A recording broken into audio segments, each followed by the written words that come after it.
Thank you so much for joining Shivam.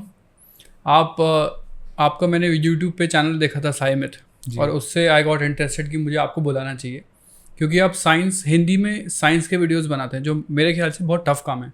बिल्कुल जी। और क्योंकि मैंने भी कुछ वीडियोस बनाने की कोशिश की है, और आई नो कि कितना स्ट्रगल लगता है, क्योंकि सारी जो है आपकी नॉलेज है वो इंग्लिश में है। पहले उसको ट्रांसलेट करके एक वीडियो बनाना जो लोगों को समझ में आएगा, इट्स वेरी टफ।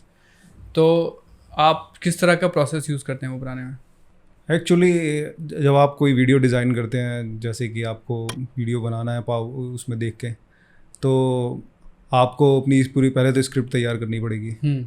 स्क्रिप्ट ही आपकी वीडियो की जान है। हाँ। और स्क्रिप्ट आपको पता है कि सारी इंग्लिश में ही मिलने वाली है। साइंस के जितना भी लिटरेचर है, मतलब रिसर्च फॉर्म है, सब कुछ आपको इंग्लिश में मिलेगा। और एज ए उसे अगर हिंदी में बनाना है अपनी इंडियन ऑडियंस के लिए, जैसा कि मैंने डिस्क्रिप्शन में भी बताया हुआ है, तो बहुत कॉम्प्लेक्स हो जाता है। जैसे कई टफ वर्ड्स मिलते हैं, जैसे इंग्लिश टू हिंदी में कन्वर्ट करने में प्रॉब्लम टफ वर्ड्स की ही आती है। वैसे तो सब कुछ सिंपल है। हाँ। और डेफिनेशन प्रॉब्लम कर जाती है कि आप कैसे कन्वर्ट करोगे। जैसे किसी चीज़ की डेफिनेशन है, कोई कॉम्प्लेक्स प्रोसेस है, अब इक्विलिब्रियम के ही ऊपर कॉम्प्लेक्स चीज़ें बनी हुई हैं इतनी सारी। अब जब हम उस पर एनालाइज करते हैं तो उसे हिंदी में कन्वर्ट करने में बड़ी मुश्किल होती है। कि अगर आप बताओ, केमिस्ट्री की बात कर रहा हूँ, रेट ऑफ रिएक्शन है किसी चीज़ का, मतलब कितनी देर में ये रिएक्ट कर जाएगा, तो उसे हिंदी में समझाना थोड़ा कठिन हो जाता है। स्पेस का एग्जाम्पल ले लो, कई ऐसे ऑब्जेक्ट्स के नाम दे दिए गए हैं, ऐसी थ्योरीज आ गई हैं जिन्हें हिंदी में कन्वर्ट करना मुश्किल हो गया। बिल्कुल, क्योंकि पूरी नॉलेज ही एक अलग लैंग्वेज में क्रिएट हो रही है, तो कई सारे वर्ड्स हिंदी में एग्जिस्ट ही नहीं करेंगे। कई सारे केमिकल्स के नाम, कई सारे टर्म्स वगैरह। बेसिकली बात क्या है कि जितनी भी साइंस की स्टडी है वो इंग्लिश बेस्ड है। सारे जितने भी साइंटिस्ट हैं आपको सारे वेस्ट के दिखाई देंगे आपको। हाँ। पर इंडियन साइंटिस्ट हैं और कॉन्सेप्ट पूरा वेस्ट का है, तो अगर वो कुछ काम भी करेंगे तो रिसर्च भी तो उसी इंग्लिश में जाएगी। पब्लिश तो इंग्लिश में ही करना पड़ेगा। वो आई थिंक काफ़ी बड़ा चैलेंज होता है। तो वो है, पर फिर भी सक्सेसफुली हो जाता है। कोई प्रॉब्लम इतनी खास नहीं आती। जैसे आप कन्वर्ट कर दीजिए, फिर हम स्क्रिप्ट बनाने के बाद हम उसे उस भाषा में बनाते हैं ताकि जो इंडियन ऑडियंस है आम, वो हिंदी में से आसानी से समझ सके। आप एकदम पूरी इंग्लिश को ऐसी हिंदी में कन्वर्ट नहीं कर सकते। जो मतलब मैं कह रहा हूँ कि पूरी जो इंग्लिश है उसे आप वैसे कन्वर्ट नहीं कर पाओगे कि जो एकदम से हिंदी में ही बन जाए। जैसे गूगल ट्रांसलेट का एग्जांपल ले लिया, वो तो कोई खास टूल नहीं है, किसी को समझ में नहीं आएगा क्या लिखा है। ग्रामर को तो ऊपर ही पहुंचा देता है, ऊपर। जो सबसे बड़ा चैलेंज मुझे लगता था, जैसे जो लोग ज़्यादातर हिंदी में ही बात करते हैं, जिनको इंग्लिश में इतना इंग्लिश की प्रैक्टिस नहीं है, इंग्लिश बोलने की आदत नहीं है, तो मुझे एक बहुत बड़ा चैलेंज लगता है कि उन लोगों को वो नॉलेज कभी मिलेगी नहीं जो साइंस पैदा कर रहा है, वो वाली नॉलेज, राइट? क्योंकि साइंस तो सारी इंग्लिश में कर रहा है नॉलेज पब्लिश, तो उसको एक बहुत बड़ा सेक्शन है जो हिंदी में बोल रहा है या नॉन इंग्लिश स्पीकिंग है इंडिया में, वो लोग कभी जान ही नहीं पाएंगे वो सारे सच। साइंस से सच बहुत प्रॉब्लम आती है। मैं अपना एग्जांपल देता हूँ आपको। जैसे मैं गाँव जाता हूँ, अब गाँव मेरा उत्तर प्रदेश में है, हार्डकोर हिंदी लैंग्वेज, बिहार, उत्तर प्रदेश, तो वो आप उधर जाओगे तो आपको महसूस होगा कि वहाँ पे सारी चीज़ें हिंदी में ही पढ़ाई जाती हैं। अच्छा है हिंदी में पढ़ाई जाती है ताकि उन्हें जल्दी समझ में आ जाए। पर प्रॉब्लम होती है न्यू साइंस में, मेन स्ट्रीम साइंस में, जो अभी फिलहाल चल रहा है, क्योंकि उसको तो हम बुक्स में हिंदी में कन्वर्ट नहीं कर सकते। करेक्ट। आपने पुरानी साइंस तो बुक्स में बना दी, वो तो लोगों ने समझ ली। अब न्यू साइंस का तो बहुत बड़ा गैप आ गया कि इसे कौन समझाएगा। तो यहाँ पर फिर मैंने अपने गाँव के लोगों को देखा, बच्चों को देखा, मैंने कहा कुछ तो करना चाहिए। तब मेरे में आइडिया आया कि चलो आज हम मेन स्ट्रीम साइंस को इस तरीके से हिंदी में समझाएंगे, एनिमेशन के जरिए। यूट्यूब का एक्सेस तो सभी के पास है आजकल, तो उन्हें कोई प्रॉब्लम ही नहीं होगी। उन्हें यही नहीं लगेगा कि हम पीछे रह गए या कुछ हो गए या दुनिया में क्या चल रहा है हमें कुछ पता ही नहीं है। लेटेस्ट एग्जाम्पल देखिए, पिछले साल अप्रैल में ब्लैक होल की फर्स्ट इमेज आई थी। करेक्ट। ब्लैक होल क्या अच्छी इमेज आई थी। 10 अप्रैल। बहुत एक्साइटेड था उसके लिए, पूरी दुनिया एक्साइटेड थी, राइट। पर यूपी में अगर आप अपने गाँव के एरिया में जाओगे तो वहाँ लोगों को पता ही नहीं होगा कि क्या सीन, क्या चल रहा है, क्या नहीं चल रहा। तो ये उनको तो ये भी नहीं पता कि ब्लैक होल है क्या, है क्या, क्योंकि बुक्स में है ही नहीं, पुरानी बुकों में। हाँ, एक न्यू कॉन्सेप्ट है एकदम। एग्जैक्टली। और उन्हें ये भी नहीं पता कि ब्लैक होल तक नॉलेज पहुंच चुकी है। हाँ, मतलब सबसे बड़ा चैलेंज तो मुझे आता है, ये लगता है कि जो लोग इंग्लिश नहीं पढ़ पाते उनको बहुत सारी दुनिया के बारे में सच्चाइयाँ ही नहीं पता होती कि दुनिया एक्चुअली काम कैसे करती है। बिल्कुल। तो ग्रेविटी क्या है और सौरमंडल क्या है या यूनिवर्स क्या है, साइज वगैरह क्या है उसका, वो सब उस नॉलेज को कभी वो समझ ही नहीं पाएंगे क्योंकि कभी पढ़ा नहीं है। बिल्कुल, ये दिक्कत आती है।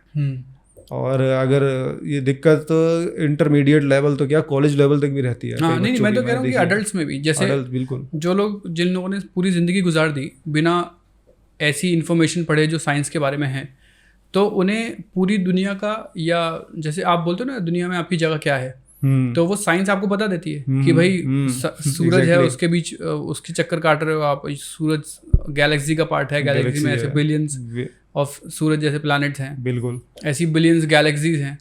तो वो इन सब चीज़ों की कल्पना तभी हो पाएगी जब कहीं पढ़ा हो, ये कहीं पढ़ा हो। हाँ, ये किताबें तो दे नहीं सकती इतनी क्रिएटिविटी, ये तो मैं मानता हूँ। हाँ, तो ये क्रिएटिविटी के लिए ही फिर हम लोग आ जाते हैं। हमारा हमने अपना उद्देश्य ही बना लिया है एक तरीके से देखा जाए तो, बस हर चीज को पहुंचा देना पूरे भारत में, भारत पीछे ना रह जाए। एग्जैक्टली, भाषा की दिक्कत ना आए। हाँ, आई थिंक ये काफ़ी जो है जैसे बोलते हैं ना नोबल उद्देश्य है। आई थिंक मेरे पर्सनल ओपिनियन में नॉलेज को लोगों तक ले जाने से अच्छा कोई और काम नहीं हो सकता। नॉलेज को जितना फैलाओगे, गीता का उपदेश है, नॉलेज को जितना फैलाओगे उतनी ही वो बढ़ेगी। एग्जैक्टली। उसे नॉलेज को स्टोर करोगे उतनी ही वो घटेगी, कम हो जाएगी। और ये साइंटिफिकली प्रूफ है। हाँ, आप नॉलेज को रखोगे, उस पर ताला लगा दोगे तो वो गायब हो जाएगी। नई चीज आप लाओगे नहीं, वो सभ्यता आगे नहीं बढ़ पाएगी। आगे नहीं बढ़ पाएगी वो नॉलेज, बिल्कुल सही बात, जहाँ पे वो नॉलेज या तो पैदा हो रही है, जहाँ नहीं पैदा हो रही। हम देश भी देखेंगे ऐसे देश जो साइंस के जो अगेंस्ट रहते हैं, बिल्कुल वो लोग पीछे हो जाते हैं, लेकिन जो देश साइंस के साथ चलते हैं वो लोग आगे निकल जाते हैं। तो अच्छा, गेटिंग बैक टू यू, तो जैसे आपने प्रोसेस की शुरुआत की थी, तो आपने मतलब किस तरह से इसको अपना कमिटमेंट बनाया, मतलब कैसे डिसाइड किया कि आपको यही करना है, या क्योंकि उस टाइम तो आई डोंट थिंक आपके पास एक्सेस भी था कई सारी चीज़ों का। एग्जैक्टली, है ना। तो हुआ क्या, मैं बताता हूँ अपनी स्टोरी, बहुत इंटरेस्टिंग है, आपको मज़ा आएगा। बताइए। एक्चुअली 2015 की बात है। हाँ, अपने गांव गया हुआ था मैं। हाँ, साइंस में मेरा पहले से इंटरेस्ट है, कई मैगजीन्स वगैरह में पढ़ता रहता था। तो वहाँ जाके मैंने बच्चों से पूछा, और जो भी मेरी एज के दोस्त थे, कि भाई आजकल यार ये चल रहा है, ये हो रहा है, तुम्हें पता है कि इंडियंस उस टाइम पे एक सुपर क्लस्टर, जो मतलब विशाल ग्रुप, गैलेक्सी के ग्रुप का हिस्सा होता है, वो इंडियंस ने खोजा था, तो उसका नाम सरस्वती सुपर क्लस्टर रखा। पहली बार था कि किसी ऐसे मतलब लेटेस्ट यूनिवर्सल ऑब्जेक्ट का नाम रखा हो किसी इंडियन के ऊपर, पर वहाँ किसी को पता नहीं। तो मैंने कहा ये बात तो कुछ करनी पड़ेगी, लेटेस्ट टेक्नोलॉजीज आ रही हैं, साइंस में इतनी रिसर्च होती है, रोज मैं वेबसाइट खोल के पढ़ता हूँ, ये क्या है, क्यों नहीं जा रहा ये। और यहाँ तक कि ये गांव क्या, दिल्ली में भी कई लोगों को, दिल्ली जैसे बड़े शहरों में भी आपको इसका अभाव मिलेगा। तो फिर उससे मेरा आइडिया बन पाया कि कुछ करना चाहिए। तो मैंने अपनी वेबसाइट्स पे काम करना शुरू किया कि चलो मैं सबसे पहले एक वेबसाइट बनाता हूँ, प्योर हिंदी में होगी। हिंदी के पीछे का कारण यही है ताकि लोगों को बिल्कुल दिक्कत ना हो कि भाई क्या है ये, और खिचड़ी बनानी नहीं है मुझे, खिचड़ी हमेशा बुरी रहती है। हाँ। वो हाजमे के लिए तो ठीक है, लेकिन ऐसे देखने पे वो आपको लगेगा ये क्या बना दिया, तो बहुत सिंपल चीज़ है। तो आपको एक परफेक्ट सब्जी बनानी पड़ेगी उस हिसाब से। तो इसलिए मैंने एक परफेक्ट लैंग्वेज तैयार, हिंदी को चूज़ किया और परफेक्ट वेबसाइट बनाई हिंदी में। अच्छा। और उसका नाम मुझे सोचने में काफ़ी टाइम लगा, लेकिन एक दिन ध्यान में आया कि संस्कृत विज्ञान है, विज्ञान.com सर्च किया, नहीं मिला, क्योंकि डोमेन तो वैसे भी किस्मत नहीं मिलते हैं। करेक्ट। तो संस्कृत में क्या होगा, विज्ञानम। तो मैंने वो सर्च किया, वो मुझे मिल गया। तुरंत बिना कुछ देखे मैंने बुक कर दिया।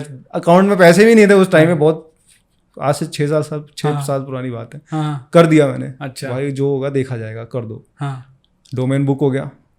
अब करना क्या है, कंटेंट बनाना है, और कंटेंट ऐसा हो जो कॉपी पेस्ट ना हो। कि कॉपी पेस्ट करना, गूगल ट्रांसलेट करना तो बहुत इजी काम है, इसमें कुछ मज़ा नहीं है। आपका ग्रामर गया, गायब हो जाएगा ग्रामर पूरा। तो मैंने शुरू किया।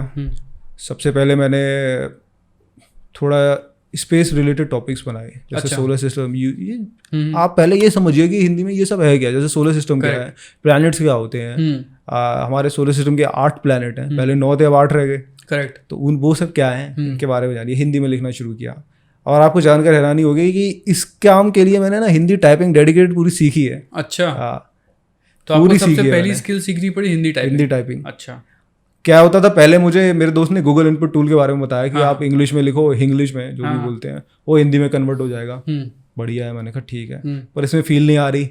कई ऐसी मात्राएं होती हैं, कई ऐसी चीज़ें होती है जिससे आप भटक जाओगे। तो हिंदी टाइपिंग सीख ली। इसके बाद टाइपिंग सीखने के बाद तो फिर हमारी गाड़ी चल पड़ी। तो कंटेंट पे कंटेंट बनाता गया मैं, फ्री टाइम था और मैं ग्रेजुएशन कर चुका था और एमसीए की तैयारी कर रहा था अपने। अच्छा। 1 साल का गैप लिया हुआ था मैंने ग्रेजुएशन में केमिस्ट्री ली हुई थी। अच्छा। कमाल का इंटरेस्टिंग यहाँ एक इंटरेस्ट ये भी है कि मैंने ली केमिस्ट्री और फिर मैं गया कंप्यूटर साइंस में। अच्छा।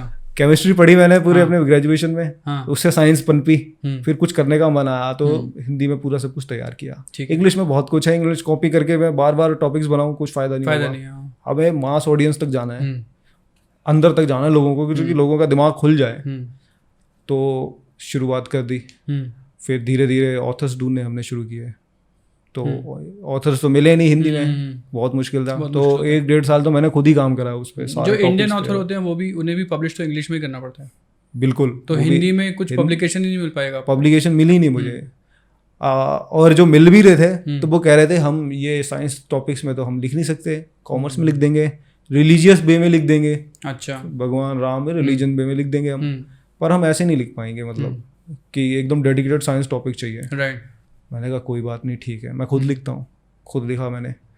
पहले तो ऑडियंस का ट्रैफिक, तो आपको जब वेबसाइट नहीं है तो कुछ आएगा नहीं। धीरे धीरे लोगों को पता चला। फिर 2015 में मैंने साइट बनानी शुरू करी। फिर 2016 तक के लास्ट तक मैं साइट ऑपरेट करता गया। अच्छा। रिजल्ट ठीक ठाक रहा। पहले तो 10-20 विजिटर आते थे, तब तक कम से कम 500 विजिटर आने लग गए तब तक, लास्ट। अच्छा। 2016 के एंड तक। फिर यूट्यूब का क्रेज बढ़ा। आपको पता है जियो का जो टाइम आया, पर उस टाइम पे यूट्यूब फट पड़ा एक तरीके से। 2016 के बाद, 16 के मतलब लास्ट ईयर में। तो मैंने चैनल तो 2016 में बना ही लिया था, लेकिन वीडियो अपलोड नहीं किया कभी भी। यार मैं क्या बनाऊं, मुझे कुछ आता नहीं, एनिमेशन आती नहीं, वीडियो बनाना आता नहीं, वॉइस ओवर क्या होता है ये पता नहीं। तो शुरू कर दिया, चैनल बना दिया मैंने। अब कुछ पता नहीं क्या करना है, तो अपनी वेबसाइट की स्क्रिप्ट उठाई, पहला वीडियो बनाया मैंने। कुछ मिस्ट्री बनाई जाए कि यूनिवर्स में क्या मिस्ट्री चल रही है, तो वो बनाया। शुरू में कुछ व्यूज़ नहीं आए। एक दिन हो गया, 2 दिन हो गया, 3 दिन हो गया। मैंने कहा चलो एक और वीडियो बनाते हैं। एक और वीडियो बनाया। भाई यार व्यूज़ ही नहीं आ रहे, ये क्या हो रहा है। मैं सोचा लोग तो पागल हो जाएंगे, हिंदी में ये क्या है। उस टाइम पे लोग स्पेस की वीडियो बहुत ही कम बना रहे थे, बट थे ही नहीं, सब मिस्ट्री बना रहे थे कि इतिहास में ये, इतिहास के सबसे खतरनाक ये लोग, वो लोग, ये कौन जानेगा। कुछ साइंस किया जाए। 4 वीडियो बनाए, कोई रिस्पॉन्स नहीं आया। 5वें वीडियो पे पता नहीं क्या हुआ, यूट्यूब की एल्गोरिदम चल पड़ी या भगवान की कृपा होगी, कुछ नहीं पता, वो वीडियो वायरल हो गया। अच्छा। कौन सा वीडियो था वो वीडियो था, वो भी मिस्टीरियस वीडियो था, जो साइंस की ऐसी स्पेस मिस्ट्रीज। अच्छा। क्योंकि तब मुझे कुछ बनाना नहीं आता था। रिसर्च तो मेरी मतलब वही बेसिक ही थी, क्योंकि वेबसाइट के लिए हल्की फुल्की रिसर्च कर ली, पर कंटेंट के लिए क्या लाऊं। तो मैं लिस्ट वाइज वाले कंटेंट लेता था कि 5 लिस्ट, एक लिस्ट ले लेता हूँ, 5 कैटेगरी में डिवाइड कर दूंगा और उनसे ही वीडियो बनाऊंगा। तो बनाया मैंने, चल पड़ा। 2017 के शुरुआत में, 2016 के एंड में चैनल खोला, जनवरी-फरवरी में चल पड़ा वो। फिर मज़ा आया कि भाई कुछ तो करना पड़ेगा। फिर मैं बनाता गया 10 वीडियोस बनाए मैंने ऐसे, जो मतलब खास क्वालिटी के नहीं थे। अच्छा। ऐसे ही बना डाले, लेकिन चले। फिर 2017 के मिडल में दिमाग खनका। कई चैनल्स जब इंग्लिश के खंगाले ना, बड़े बड़े चैनल्स, मैंने कहा यार क्वालिटी तो ये है, मैं क्या कर रहा हूँ इतनी देर से। प्रोडक्शन क्वालिटी तो ये तो जान लगा रहे हैं। ये 15-15 दिन क्यों लगाते हैं एक वीडियो में, क्योंकि ये क्वालिटी के पागल हैं। तो और हम 2-2 दिन में निकाल रहे हैं, हम क्या कर रहे हैं ये। तो वहाँ पे ना एक वो ठहराव आ गया, क्वालिटी बड़ी है या क्वांटिटी बड़ी है।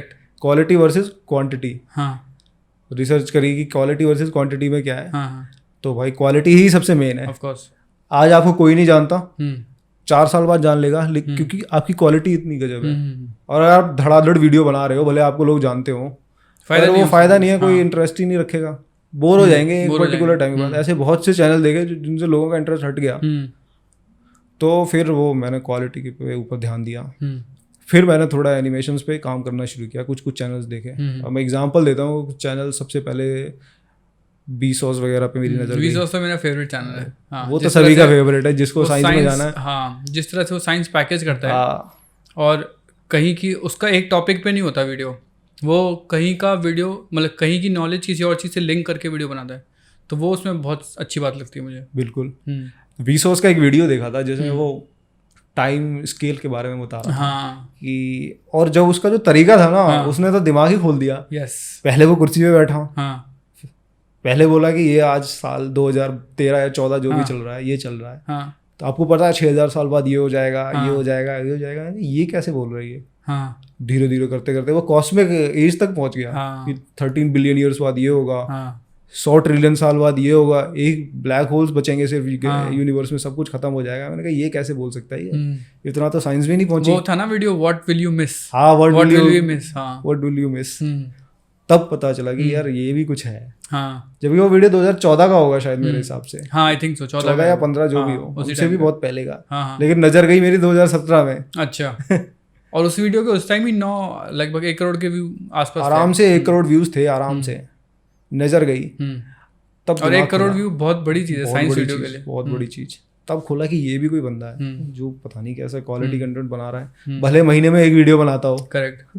कुछ वीडियो तो उसके 5 महीने में एक बार, लेकिन मेहनत करता है, मेहनत बहुत थी। कॉन्सेप्ट ऐसे लाता था ना, होंगे आपके वो सिंपल ही कॉन्सेप्ट। हाँ जैसे कई पैराडॉक्स हैं इतने खतरनाक जो आपको समझ में नहीं आएंगे कभी भी। कई तो मुझे आज तक समझ में नहीं आए। कई सारे पैराडॉक्स हैं। सबसे इंटरेस्टिंग पैराडॉक्स है ग्रैंडफादर पैराडॉक्स। वो क्या पैराडॉक्स है? टाइम ट्रैवल पैराडॉक्स है। अब मैं उसका एग्जांपल लेता हूँ ग्रैंडफादर पैराडॉक्स का। आप समझिए कि आप टाइम ट्रैवल मशीन हासिल कर लेते हैं और पास्ट में जाते हैं, और आप सोचते हैं कि मैं इस दुनिया से ना अपनी एग्जिस्टेंस को मिटाने की कोशिश करता हूँ। आप गए, आपने अपने ग्रैंडफादर को मार दिया। चलो हम मार दिया आपने अपने ग्रैंडफादर टाइम ट्रैवल करके पहले गए और मारा तब जब उनकी शादी हुई नहीं, या हुई पर आपके पिताजी नहीं हुए।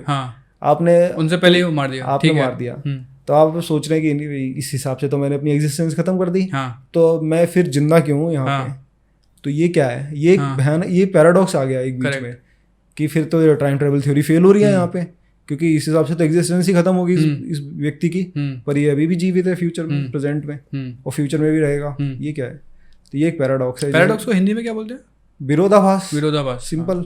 विरोध, आपकी टाइम ट्रैवल थ्योरी को विरोध प्रकट कर रहा है कि जब ग्रैंडफादर ही मर गए तो आप कैसे जिंदा। विरोधाभास ऐसा होता है, विरोधाभास जैसे आप नकार भी नहीं सकते, एग्जैक्टली, और सुलझा भी नहीं सकते, फंस गए हो आप उसमें। हाँ, सुलझा नहीं सकते और उसे नकार भी नहीं सकते। फिर ये कुछ पैराडॉक्स पढ़े, तो Vsauce की वजह से पढ़ पाया मैं ये पैराडॉक्स। तो भाई मजा आया, ये क्या है, ये भी साइंस होती है, मैंने तो कभी सोचा ही नहीं था। Thought experiment exactly. फिर डिस्कवरी पे हॉकिंग्स वगैरह के into the universe with Stephen Hawking, ये सब तो चलते ही थे, लेकिन ये समझ में नहीं आते थे। समझ में तब आए जब मैंने इन लोगों के वीडियोस देखे, क्योंकि इन्होंने और सिंपल लैंग्वेज में हमें बताना शुरू किया। तो मैंने सोचा कि कुछ हमें अपनी कम्युनिटी के लिए भी करना चाहिए। स्टूडेंट्स हैं इतने सारे, साइंस लेते हैं, विलेजेस हैं इतने सारे गांव के लोग, वो भी साइंस लेते हैं, सब करते हैं। रटंत विद्या ना बन जाए कहीं, सीधे रटा व्हाट इज मोशन लिख दिया है डेफिनेशन में जाके, वही ज्यादातर समझा नहीं। लोगों को पता है व्हाट इज मास, पर ये नहीं पता मास एक्चुअल में है क्या। बहुत सारी चीजें ऐसी होती हैं। टाइम पता है कि टाइम क्या होता है, पर ये नहीं पता 1 सेकंड होता क्या है, 1 सेकंड कैसे नापा जाता है। तो ये सब बहुत सारी चीजें थी। तो इनको बताने का फिर मैंने सोचा कि ये बताना चाहिए, बेसिक चीज़ों से शुरुआत करनी चाहिए। तो फिर मैंने 2017 के बाद ना बेसिक चीज़ें शुरू कर दी। ग्रेविटी पे वीडियो बनाया, लेकिन एकदम अजीब वीडियो होगा वो। ऐसा वीडियो इंडियन कम्युनिटी ने नहीं बनाया होगा मैंने इस हिसाब से, शायद फॉरेनर्स ने भी ट्राई ना किया हो ऐसा। अच्छा, कैसे? पहले तो मैंने ग्रेविटेशनल की डेफिनेशन बताई, उसके बाद मैंने ग्रेविटी की स्केल ली एक, क्योंकि मैंने बहुत फॉरेनर्स वीडियो देख लिए थे। मैंने देख लिया था इन लोगों का पैटर्न क्या है बनाने का, और कौन कैसे बनाता है। सिंपल इनकी तरह बना दूंगा तो लोग कहेंगे कॉपी कर लिया यार तुम में क्रिएटिविटी नहीं है, जीरो हो तुम, और बोलते हो साइंस पढ़ो। तो यार कुछ तो करना पड़ेगा। तो मैंने बनाया ग्रेविटी के ऊपर वीडियो। मुझे इसमें यह दर्शाना था कि ग्रेविटी वैसे तो हर चीज़ पे लगती है, पर कौन से ऐसे ऑब्जेक्ट्स हैं जिनकी ग्रेविटी इतनी भयानक होती है, इतनी ज़्यादा होती है कि वो आपको मतलब पल में ख़त्म कर दे। ऐसे भी भयंकर ऑब्जेक्ट्स होते हैं। तो वो मैंने स्केल बनानी शुरू की, तो लोगों को पसंद आई। उस वीडियो में बहुत इंटरेस्टिंग चीज़ थी, मैं न्यूट्रॉन स्टार की ग्रेविटी बताई मैंने। न्यूट्रॉन स्टार क्या है, मान लो आपने सूरज को 10 लाख डायमीटर के सूरज को 10 लाख किलोमीटर फैलाव वाले सूरज को आपने दबा के 15 किलोमीटर की गेंद बना दी, मास उतना ही उतना रहा, मान लो आधा चला गया वो, मास तो तब भी बहुत है, तो उसकी ग्रेविटी तो स्पेस सरफेस ग्रेविटी तो बहुत ज़्यादा बढ़ जाएगी, तो खींचते जाएगा दूर दूर तक।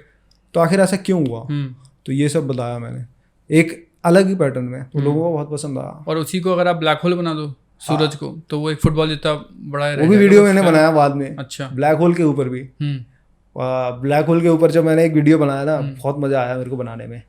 मैंने सोचा कि हम ब्लैक होल में श्वार्ज़चिल्ड रेडियस देखा जाता है।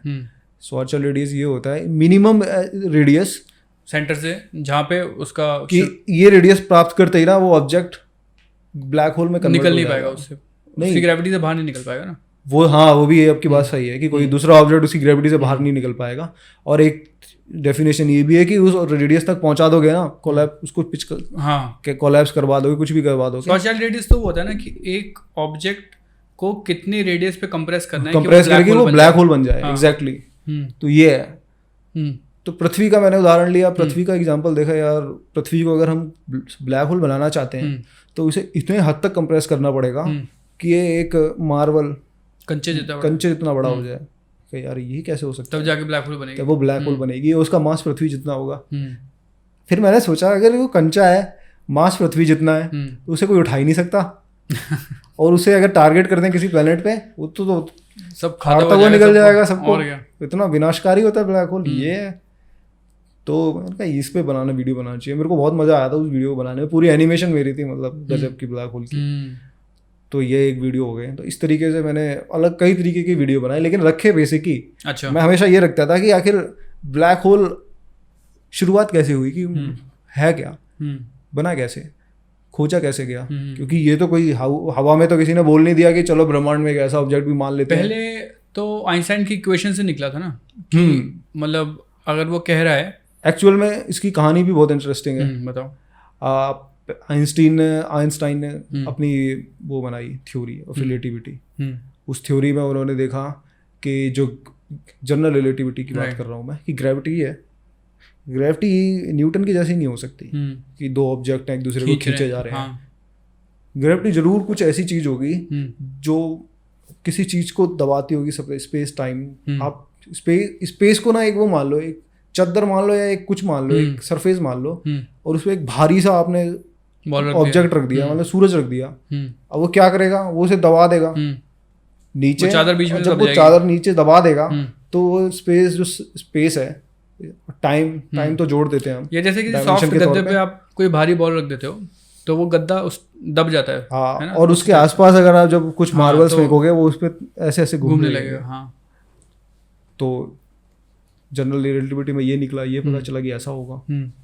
फिर स्पेशल थ्योरी रिलेटिविटी में उनको वो दिखाई दी, लाइट की स्पीड सबसे मैक्सिमम हो सकती है, इससे ज़्यादा कुछ हो नहीं सकता। ऐसे ही बन बन के फिर ब्लैक होल का यहीं से कॉन्सेप्ट जन्मा कि जरूर कुछ ऐसा ऑब्जेक्ट होगा। लेकिन इसकी पहली बार जब वो ली गई ना प्रूफ, 1960s के टाइम पे ली गई, कि जब उन्होंने देखा एक तारा है ना यूनिवर्स में, वो वहाँ कुछ है नहीं, खाली तारा है, लेकिन फिर वो पता नहीं किस चीज़ की ऑर्बिट कर रहा है। कुछ तो होगा, कुछ तो होगा। बहुत फोकस किया, कई सालों तक फोकस किया, कुछ नहीं मिला। तब आइंस्टाइन के कॉन्सेप्ट पे नज़र डाली गई, तो कहा शायद ब्लैक होल होगा। पहले तो इंटरेस्टिंग थ्योरी तो ये भी है कि आइंस्टाइन ने मना कर दिया था कि ऐसे कोई चीज़ नहीं हो सकते। उन्होंने कहा कि वो बिलीव नहीं करता था कि चलो ये मैथमेटिकल लग रहा हो, लेकिन ऐसा हो नहीं सकता। मैं प्रैक्टिकली ऐसा कौन सा ऑब्जेक्ट हो सकता है जो मतलब मासलेस पार्टिकल, वेव और पार्टिकल लाइट को भी मतलब मोड़ दे, ऐसा कैसे हो सकता है? क्योंकि ग्रेविटी तो ये मानी जाती है कि मास होगा तभी ग्रेविटी का प्रभाव होगा, पर वो तो लाइट को भी मोड़ देती है। तो ये तब उसका फर्स्ट एविडेंस मिला। उसके बाद से खोज चालू रही है। फिर आपको पता ही है 2019 में पहली तस्वीर हमने ली। वो बहुत क्या अमेजिंग फोटो थी, वो बहुत खतरनाक फोटो थी। पता है उसमें 50 पेटाबाइट शायद इतना डेटा खर्च हुआ। पेटाबाइट कितने होते हैं? पेटाबाइट्स तो टेराबाइट से भी आगे। टेराबाइट, एक टेराबाइट 1000 GB का होता है ना? एक टेराबाइट आपका 1000 GB का होगा, है ना? और एक पेटाबाइट 1000 TB का। 1000 TB का। इसके बाद एक्साबाइट आएगा। हाँ, मैं तो इतना डेटा कंज्यूम नहीं मैं इस पे भी वीडियो बना चुका हूँ डेटा के ऊपर।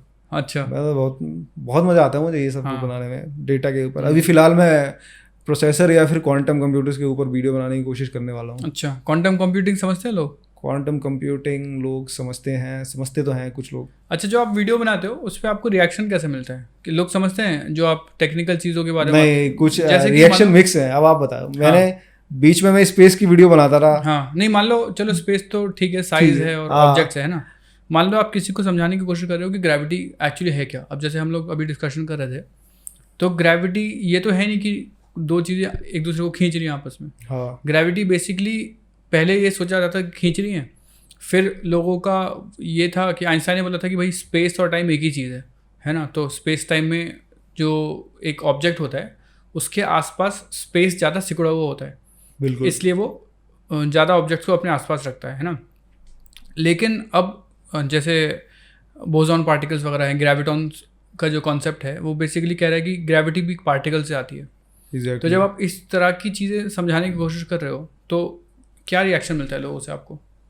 रिएक्शन डिपेंड करता है लोगों के ऊपर भी। मेरी जो एज है, चैनल की जो एज है मेन, वो आप यकीन नहीं करेंगे, 30% 13 to 17, मतलब किड्स लोग, बच्चे देख रहे हैं 13 से 17 साल के बच्चे। 17 साल के 30%। अच्छा, 35% है 17 से 25 साल के लोग। अच्छा, हाँ, बचे हुए 20% आपके 25 से ऊपर के, 25 से ऊपर के, और 5% हैं जो 60+ हैं। हाँ हाँ हाँ। वो मुझे समझ में नहीं आता।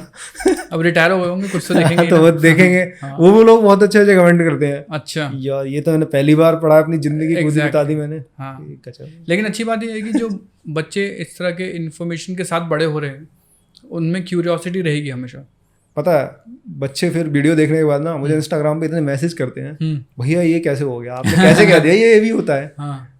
मैंने तो पढ़ा नहीं, मैंने कहा रुक जाओ, ठहरो जरा, हाँ। 12th में जाके पढ़ोगे इसे। हाँ। अभी 8th में हो, 9th में हो, अभी इतने मत घबराओ। मुझे लगता है अब बच्चों में वो हो रहा है, क्यूरियोसिटी बढ़ रही है, मजा आ रहा है मुझे देख के।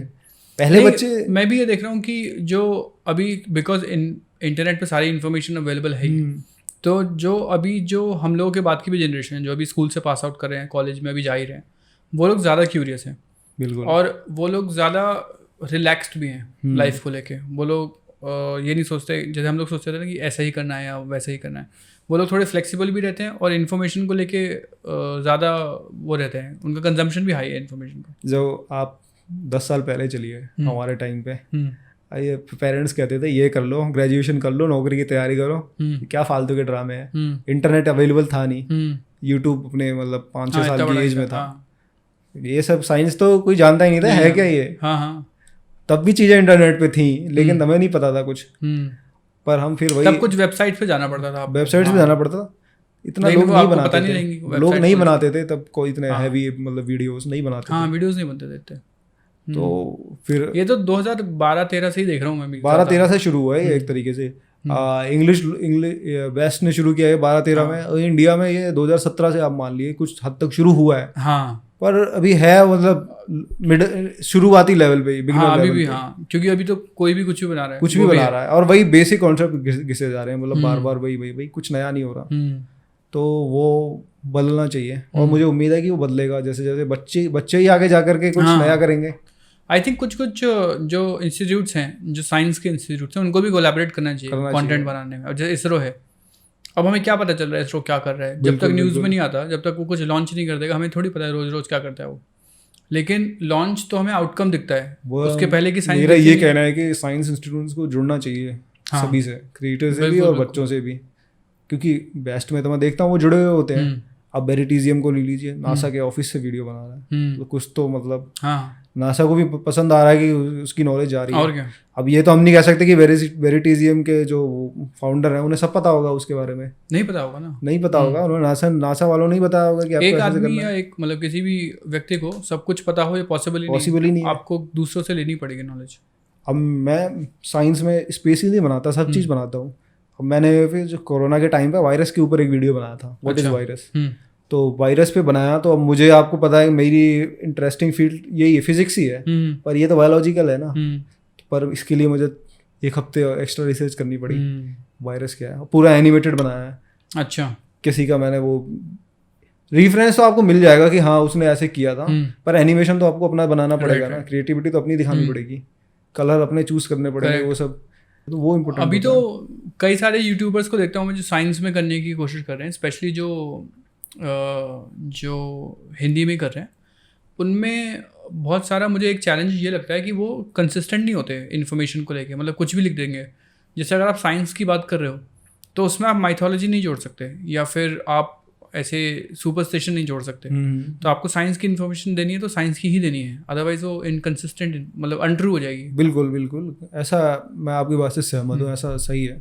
अगर आपको पर्टिकुलर माइथोलॉजी का काम करना है तो या तो आप पूरा डेडिकेटेड वीडियो बनाओ जिसमें पूरी माइथोलॉजी होती है कि माइथोलॉजी कहाँ कहाँ साइंस से रिलेट हो रही है, पर वो अलग हो, वो अलग कॉन्सेप्ट। अब आप वीडियो बना रहे हो किसी स्पेसिफिक टॉपिक पे और आप उसमें माइथोलॉजी डाल दो या फिर कुछ पुरानी कहावतें डाल दो, करेक्ट, तो वो जमती नहीं है, ठीक नहीं लगती, उसकी प्योरिटी खत्म हो जाती है। फिर लोग सोचते हैं कि तुम खुद ही अपना मतलब बना रहे हो।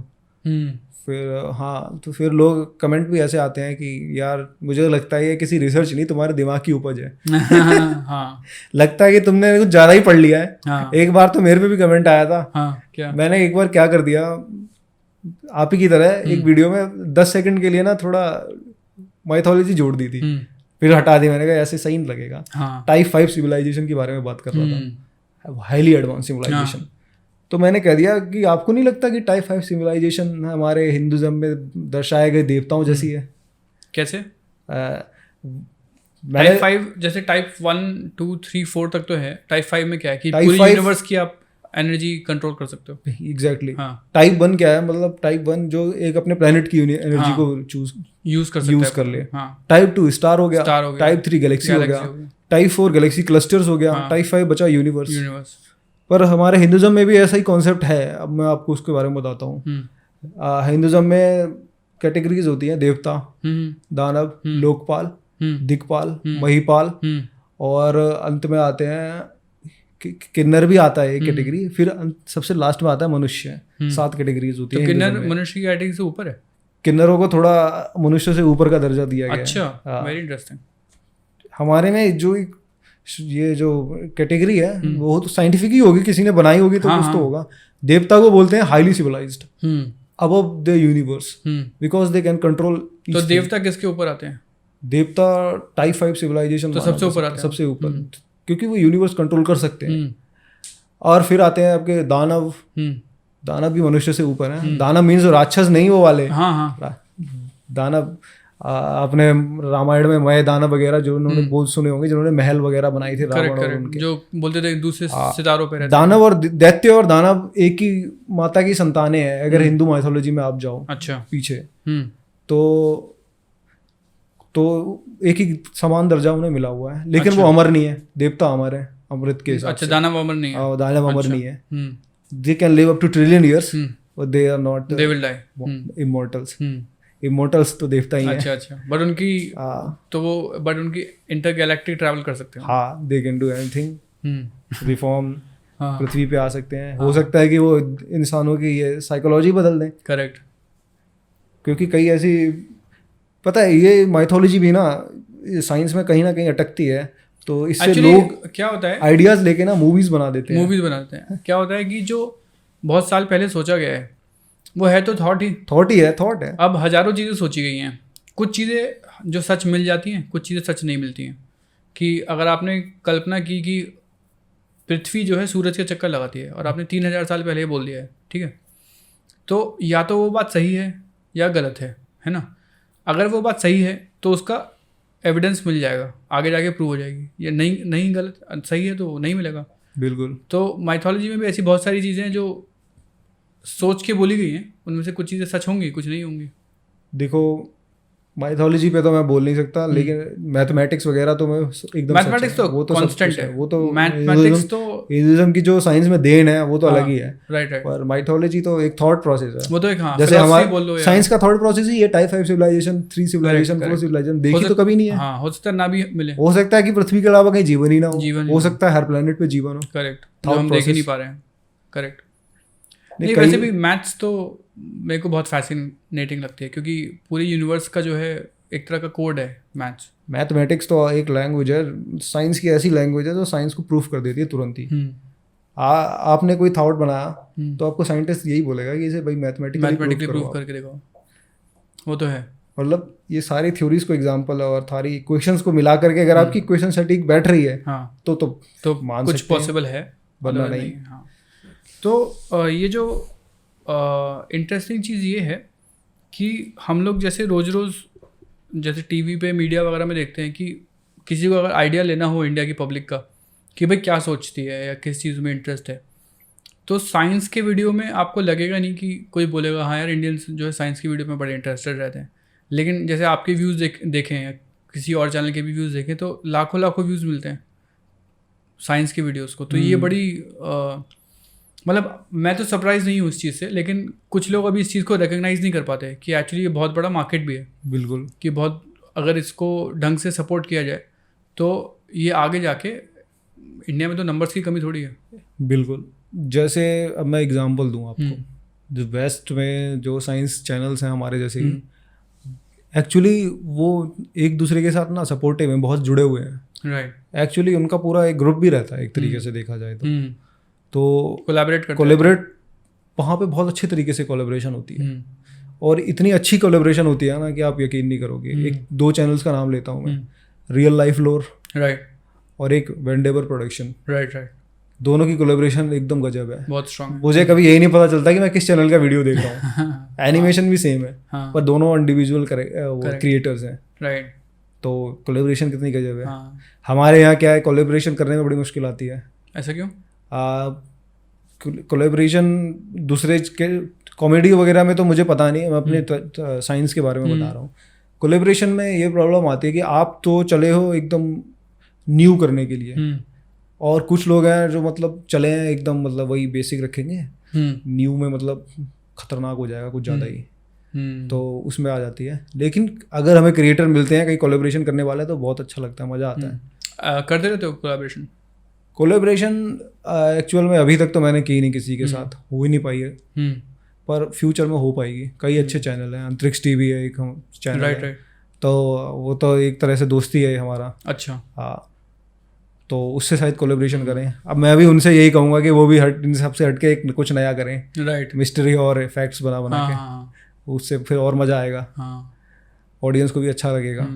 तो वो लोग भी तो ज़्यादातर जो साइंस के यूट्यूब पे अभी कंटेंट बन रहा है वो ज़्यादातर स्पेस से रिलेटेड ही स्पेस बन रहा है ना। आपको स्पेस पे क्यों बन रहा है, आप इसके बारे में सोचिए। स्पेस इजीली अवेलेबल है, इजीली रिसर्चेबल है, राइट, क्रिएटिव है, कुछ भी बना सकते हो आप। कंपेयर, अब मैंने एक वीडियो बनाया था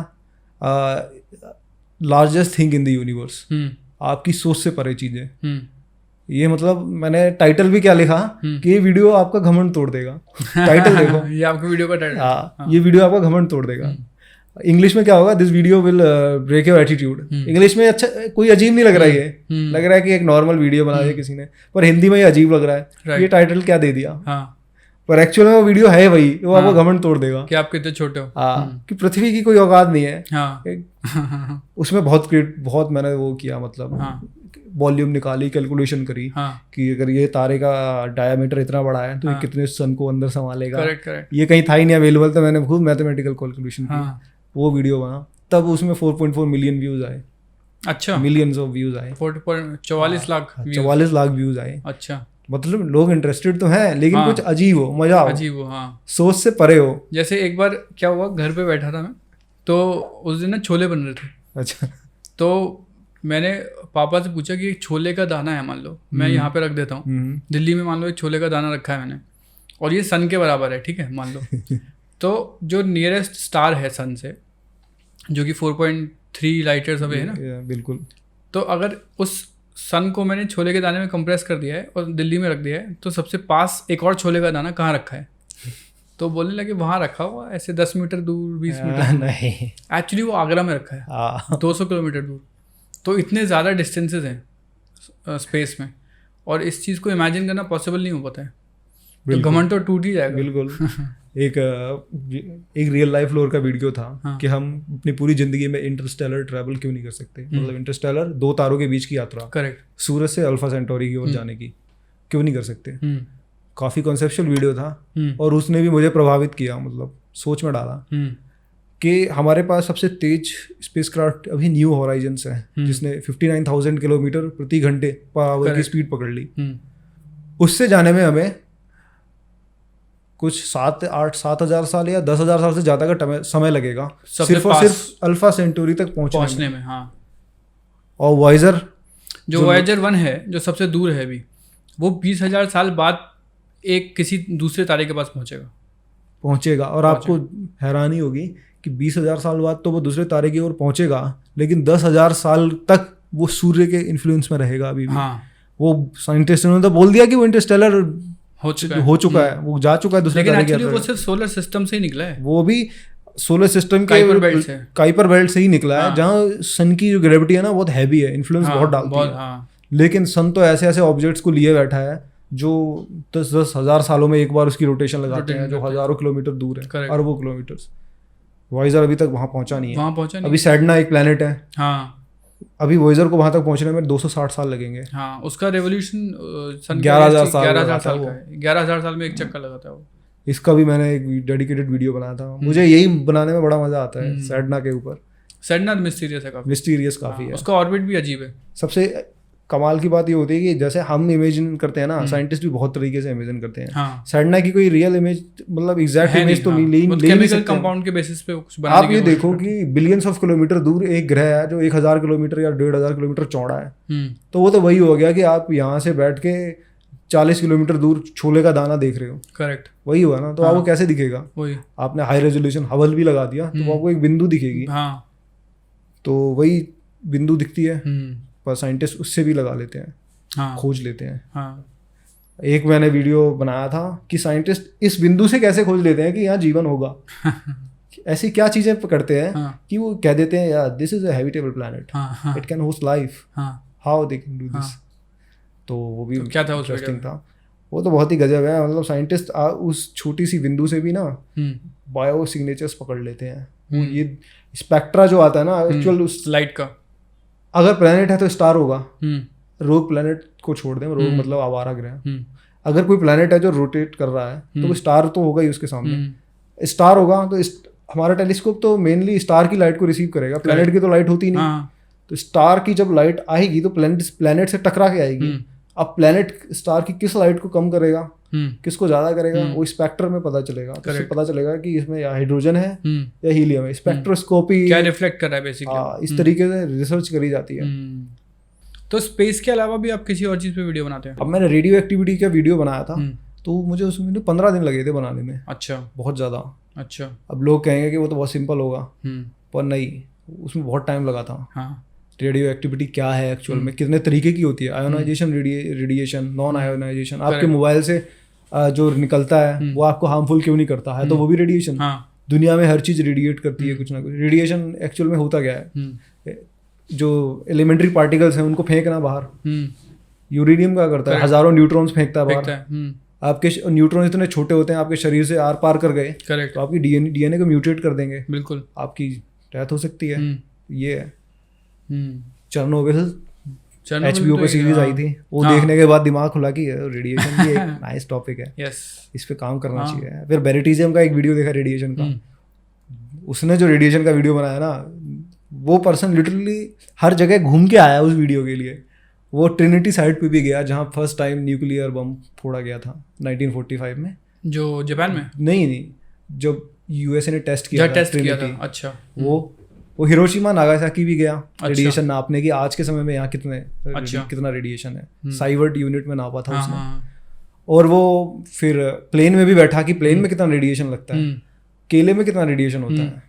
एक्चुअल में फलों में ना केला सबसे ज्यादा रेडियो एक्टिव है। केले में रेडिएशन होता है? वो कैसे? केले में पोटेशियम तो मैंने पढ़ा था कि मैंने अपने वीडियो में बताया तो है, एग्जैक्ट अमाउंट याद नहीं है, कि आप एक दिन में अगर इतने केले खा लोगे ना तो आपको उतनी रेडिएशन महसूस होगी जितना आप 1 घंटे ना जो ट्रिनिटी साइट है या जहाँ न्यूक्लियर बम फोड़ा गया है वहाँ बैठ जाओगे। कितने केले खाने पड़ेंगे?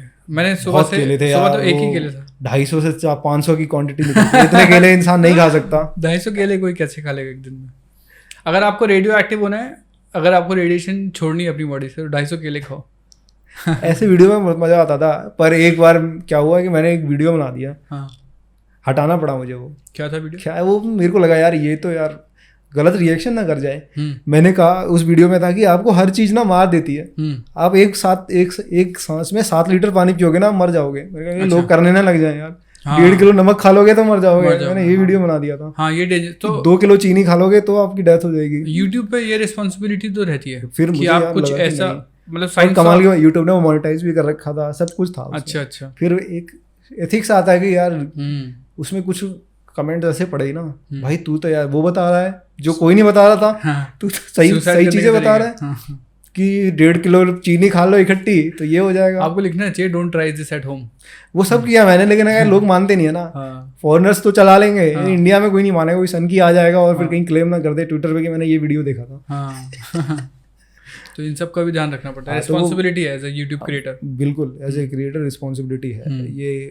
आप क्रिएटर कैंप वगैरह जो इनके एडुकॉन जो होता है ना, फेस्ट जो भी होता है उसमें बताते भी है कि आपको एज ए रिस्पॉन्सिबिलिटी तो आपको मिल ही गई है जब आपके सब्सक्राइबर भी इतने ज़्यादा हैं, आप कंटेंट बनाते हो, लोग पसंद करते हैं। अभी आपके कितने सब्सक्राइबर्स हो गए? 7,50,000 के करीब होंगे अभी। अच्छा, और आपकी सब्सक्राइबर्स की जर्नी कैसी रही है? सब्सक्राइबर की जर्नी वही है बेसिक, मतलब शुरू में आपको 3 साल मिलेगा, 3 साल हो गए मुझे। मेरे सब्सक्राइबर ऐसे नहीं कि फैक्ट कुछ चैनल्स की तरह एकदम मिलियंस में पहुंच गए हूँ, क्योंकि नहीं जा सकते, क्योंकि मैं एकदम वो इंटरेस्टिंग, वो तो कॉमेडी और फनी तो चीज़ होती नहीं है मेरी, एकदम कोर साइंस होती है। तो सब्सक्राइबर्स जब मैंने चैनल स्टार्ट किया था तो शुरू के 6 महीनों में ना 1,000 सब्सक्राइबर हुए थे मेरे। अच्छा, 6 महीनों में। और जब पहला वीडियो जो मेरा वायरल हुआ था वो चैनल बनाने के 3 महीने बाद वायरल हुआ था, और वायरल होने की वजह से 1,000 सब्सक्राइबर हुए थे। अच्छा। और वो 6 महीने तक में 1,000 हो गए। पर फिर वीडियो बनाता गया तो बहुत मज़ा आया। 1 साल के अंदर वायरल जो हुआ था उसको कितने व्यू मिले थे?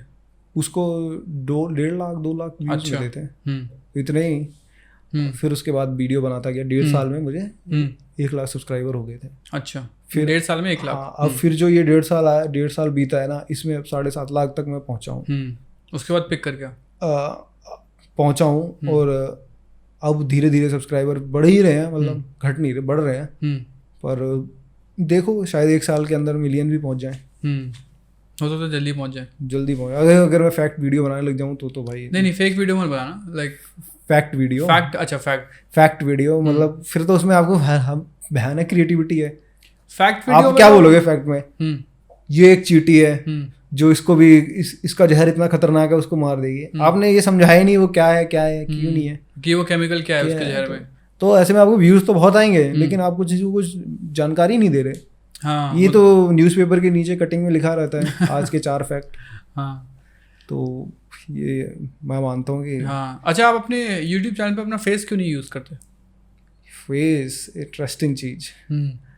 एक्चुअल में कोई खास रेस्ट्रिक्शन तो नहीं है फेस यूज़ करने का, पर मज़ा आता है कि मैं अगर ऐसे वीडियो बनाता हूँ तो होता है फेस यूज़ करने से आइडेंटिफिकेशन बढ़ जाए लोग। अब यूज़ करूँगा इन फ्यूचर। हाँ, क्योंकि मैंने सुना है कि अब इस फेस रिटेंशन बढ़ रहा है, रिटेंशन बढ़ेगा, काफ़ी लोग क्योंकि आपकी आइडेंटिटी बन जाएगी, आइडेंटिटी बन जाएगी। हाँ, सबसे मेन बात तो स्पॉन्सरशिप में ज़्यादा मज़ा आएगा, स्पॉन्सरशिप में मज़ा आएगा, लोग ज़्यादा लेंगे। अभी मैं अगर स्पॉन्सरशिप करता हूँ हाँ, तो उतना रिस्पॉन्स नहीं आता। फ्रेंड्स बोलते हैं यार कुछ करो यार, कहते हैं यार, एक फ्रेंड्स ने तो ये भी बोल दिया कि यार चेहरा ही दिखा दो यार मेरे वीडियो में, यार तुम ज़्यादा हो जाएंगे। मैंने कहा यार चलो ये ब्रांड मैं अभी आपका ऐसे कर रहा हूँ प्रमोट, आगे दिखाऊंगा।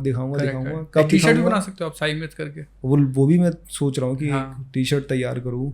टी शर्ट से ज़्यादा तो मुझे वो अच्छा लगता है कि मैं कुछ मग्स वगैरह वो बना सकूँ, बुक्स वगैरह या कुछ वो, मतलब हाँ कुछ गुजार्ट की तरह डिजाइनिंग मर्चेंडाइज जैसे वो चार्ट्स भी बेचते हैं, डायरी भी बेचते हैं, वो ज़्यादा अच्छा लगता है मुझे।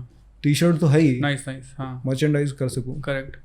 तो ये तो सब है। अभी ये जब वीडियो आएगा, ये पॉडकास्ट का जब वीडियो रिलीज करेंगे तो आपके ऑडियंस सबसे पहली बार आपका फेस देखेंगे, या हाँ, पहली बार शायद पहली बार वो मेरा वीडियो देखेंगे, तो एक तरह से रिवील होगा कि यूट्यूबर है कौन, मैं हूँ कौन, मैं कैसा दिखता हूँ। राइट, क्योंकि कई सारी स्पेकुलेशन इंस्टाग्राम पे घूमती है मेरे बारे में। अच्छा, अरे कहीं आप वो तो नहीं हो, मैंने उधर देखा था क्योंकि उस बंदे की आवाज ऐसी थी। तो जो मुझे सिर्फ कुछ क्रिएटर ही जानते हैं जिनसे मैं मीटअप करा हुआ। तो अगर क्रिएटर तो क्रिएटर है, वो थोड़ी ना पूरी दुनिया करे, वो कोई ऑडियंस थोड़ी है।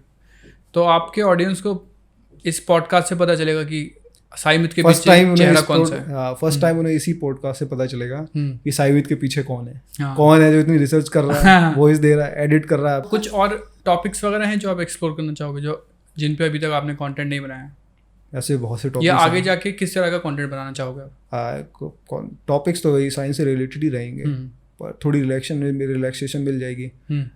मैं शायद लोगों को इनवाइट भी करूँ, उनको जैसे कुछ स्टूडेंट्स होते हैं नई चीज थ्योरी बनाते हैं, वो बनाते हैं, अगर मुझे अच्छी लगी तो मैं उन्हें बुलाऊं भी और उनके साथ कोलैबोरेट करके वीडियो बनाऊं। मैं इस पे भी विचार कर रहा हूँ। राइट। और फिर मैं ये सोच रहा हूँ कि मैं जहाँ जहाँ ट्रैवल करूंगा ना, वहाँ की साइंस भी उठा के लाऊंगा बीच बीच में, इससे मुझे एक फुटेज भी मिलेगी। करेक्ट। और काम भी मेरा होगा और साइंस भी लोगों को पता चल जाएगी। तो ट्रैवल जैसे कि कहाँ ट्रैवल करना पसंद करोगे आप? मैं नेशनल फिजिकल लेबोरेटरी दिल्ली में है, वहाँ गया था बहुत साल पहले। तब चैनल नहीं था, कैमरा नहीं था, होता तो पूरा कंटेंट बन जाता और मिलियंस में व्यूज आते, क्योंकि लोगों ने कुछ देखा ही नहीं है वहाँ पे। बहुत एडवांस लेबोरेटरी है। कौन सी laboratory? National physics laboratory. Physics, अच्छा, ये कहाँ पे? ये दिल्ली के पूसा रोड पे मिलेगी आपको। ओके। उस लेबोरेटरी में क्या है? बहुत एडवांस है वहाँ। एक तो केमिकल भी है, फ्लास्क बनते हैं, वो सब बनाते हैं। अच्छा। और वहाँ रिसर्च होती है इलेक्ट्रॉन माइक्रोस्कोप पे। हमें एक कुछ चीज़ थी, उसको जूम करके दिखाया गया था। 70,000 टाइम मैग्निफिकेशन थी उसकी, उस माइक्रोस्कोप की। ऑपरेट करके दिखाया गया था, बहुत मजा आया था। पार्टिकल एक्सेलरेटर छोटा सा मॉडल दिखा रहे थे वो साइक्लोट्रॉन का। तो बहुत कुछ अच्छी चीजें हैं। चलिए, गुड लक कि आपके 1 मिलियन सब्सक्राइबर्स जल्दी हो जाए। विश करूंगा और जल्दी हो। लाइक आप एक कंसिस्टेंट और good quality science content Hindi में पोस्ट करते रहें, क्योंकि आई थिंक बहुत ज़रूरत है हिंदी में इस तरह के कंटेंट की। बिल्कुल। और सिर्फ फैक्ट बेस्ड कंटेंट की नहीं, ऐसे कंटेंट की जिस पे काफ़ी रिसर्च हुई है, और जो है ताकि लोग ना सिर्फ जाने कि एक्चुअली फैक्ट्स क्या हैं, बट समझे कि एक्चुअली साइंस काम कैसे करती है। तो आई थिंक इंडिया में आप जैसे लोगों की बहुत ज़्यादा ज़रूरत है। उम्मीद है और ऐसे ही आगे बढ़ते रहेंगे। Right. Thank you so much. Thank you Shivam, thank you for coming on the podcast.